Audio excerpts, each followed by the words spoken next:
वहीं अजमेर दरगाह पर आज अहम समाअत है। हिंदू सेना की अर्जी पर सुनवाई होगी। दरगाह के मंदिर होने के दावे पर यह सुनवाई की जाएगी। दरगाह कमेटी ने खारिज किया है दावा।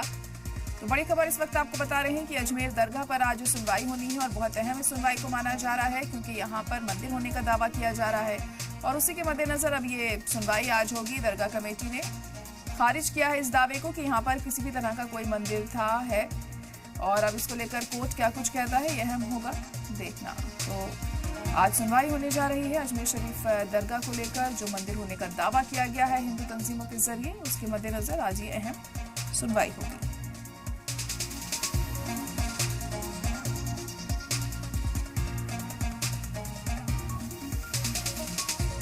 हिंदू सेना की अर्जी पर आज ये सुनवाई होनी है। दरगाह के मंदिर होने का दावा किया गया है हिंदू सेना के जरिए।